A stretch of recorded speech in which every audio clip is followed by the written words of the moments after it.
Vamos lá ao vivo, primeiro a Brasília, pelo seguinte: a Câmara dos Deputados deixou para amanhã a votação sobre o texto da regulamentação da reforma tributária. O governo, evidentemente, pretende, quer, se esforça por obter uma aceleração da votação das medidas antes do recesso parlamentar, e esse recesso começa agora, sexta-feira. Então, eu disse ao vivo com Pedro Teixeira, os detalhes agora vieram contigo, Pedro. Boa noite.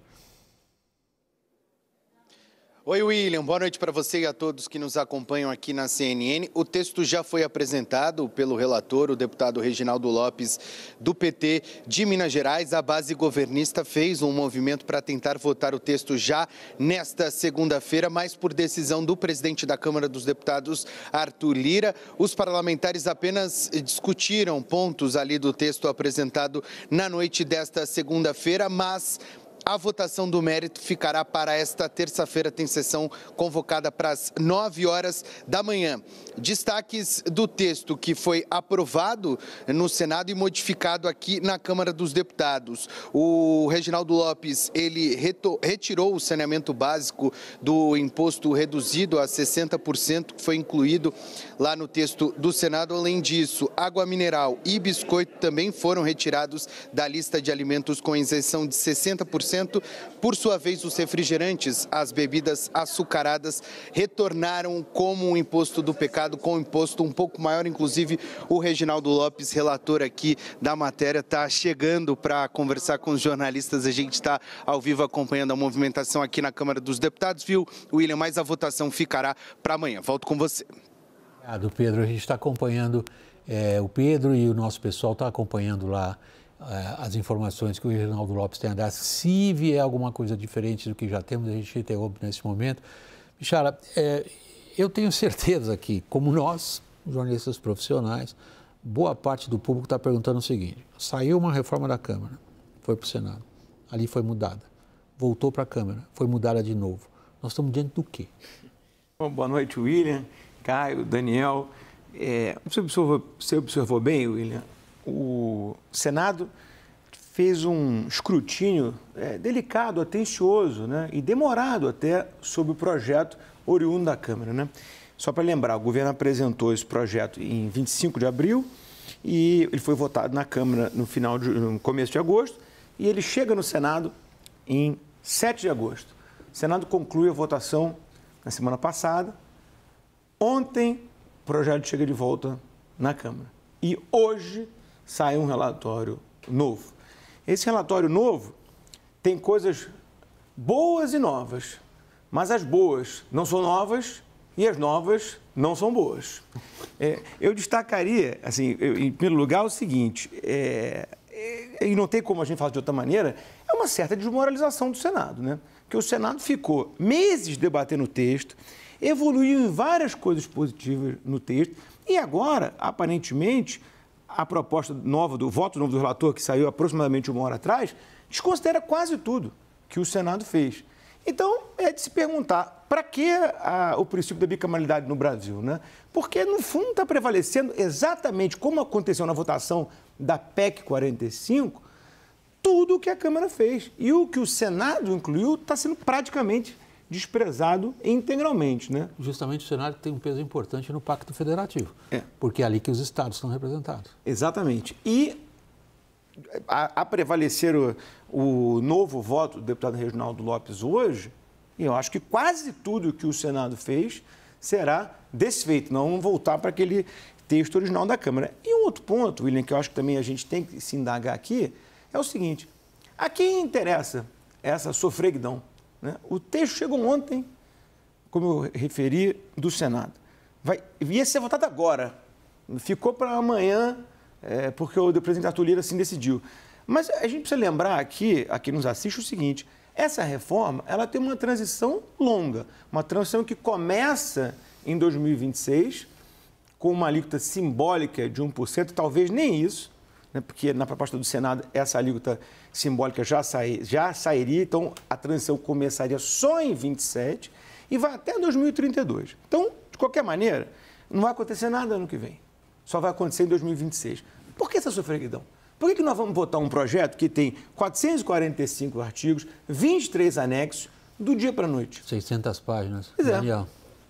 Porque o pai político dessa matéria é Arthur Lira. E Arthur Lira encerra o seu mandato na prática nesta sexta-feira. É natural que qualquer bicho político queira chamar um projeto importante, uma reforma estruturante, de seu filho.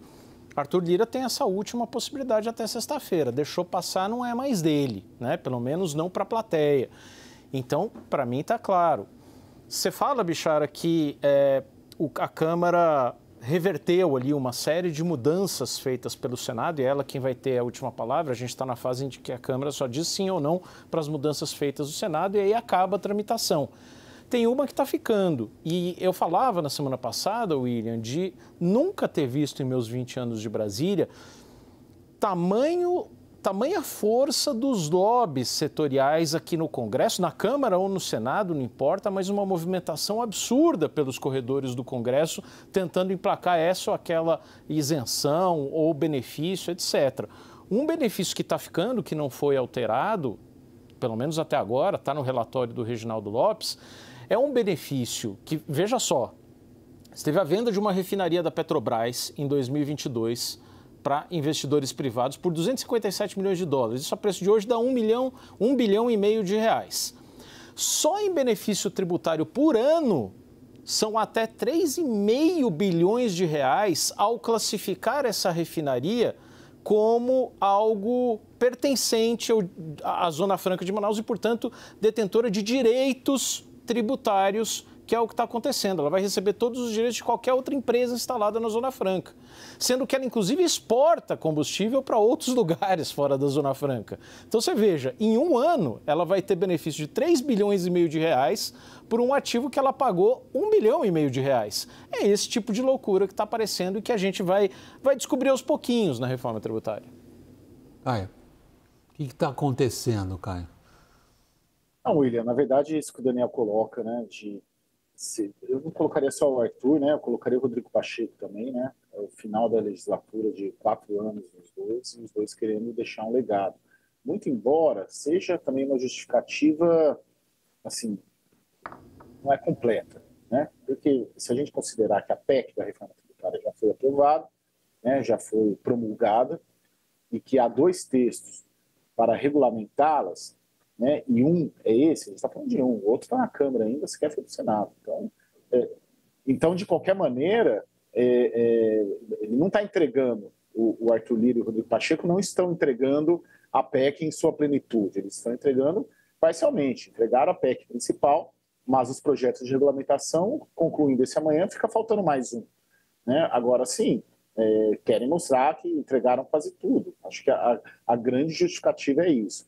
E quanto aos lobbies, o Congresso Nacional, eu sempre falo isso, é muito permeável a esses lobbies. O Congresso Nacional é formado, na sua média, por empresários brancos de idade, né, 40, 50 anos, que têm essa visão, vamos dizer assim, mais liberal, mais empresarial e, portanto, mais suscetível aos lobbies. Não tem problema nenhum ter lobby. O problema é ter lobby errado.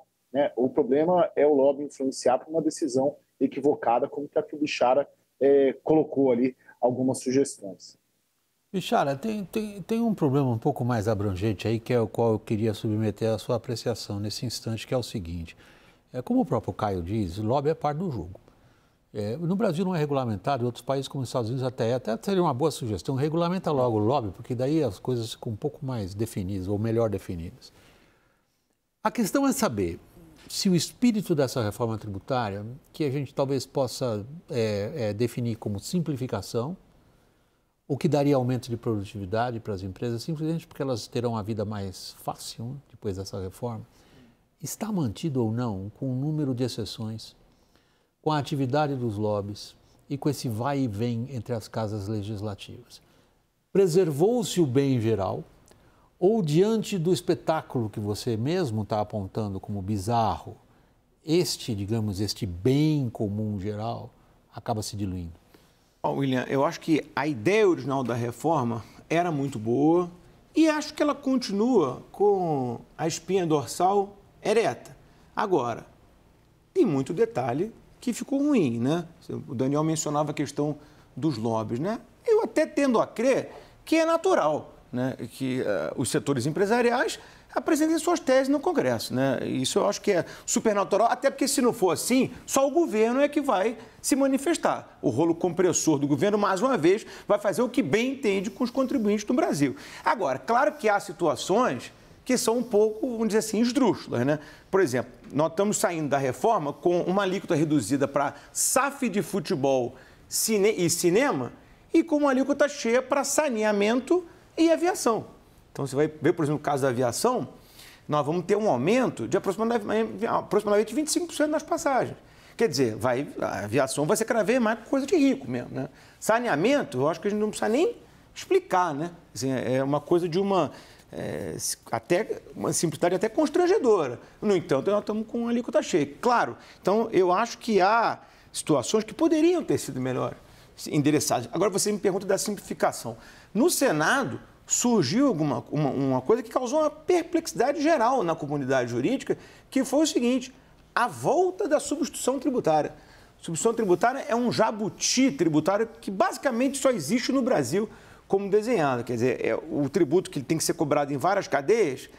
Para a comodidade do fisco, ele é concentrado numa etapa só na ponta.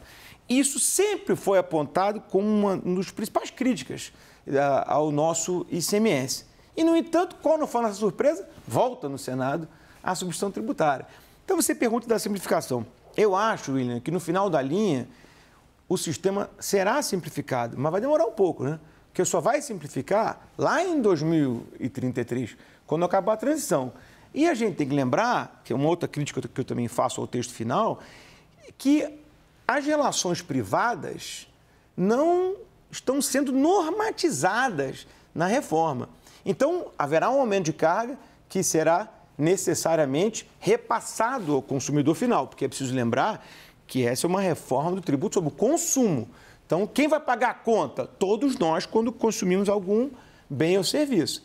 Mas o fato é que esse repasse não está regulado na reforma. Então, os contribuintes vão ter que discutir isso como um outro debate comercial qualquer. E isso eu acho que não será trivial. Daniel, deixa eu aproveitar mais um instantinho que a gente tem no programa. A reforma tributária dominou o noticiário agora no final da tarde, mas junto dela está a questão da tramitação dos itens do pacote fiscal do governo. Como que vai ficar? William, tá com cara de que vai ser votado até sexta-feira. Tem também o orçamento, né? LDO e LOA, e isso está com sessões marcadas já do Congresso para amanhã, LDO, e para quinta-feira a lei orçamentária anual. Os relatórios sobre o pacote fiscal, dos projetos de lei e da PEC foram... avançaram bastante no fim de semana. Os relatores, em vez de irem para os seus estados, que é o que normalmente acontece, fizeram aqui reuniões ao longo do fim de semana com técnicos, com consultores legislativos.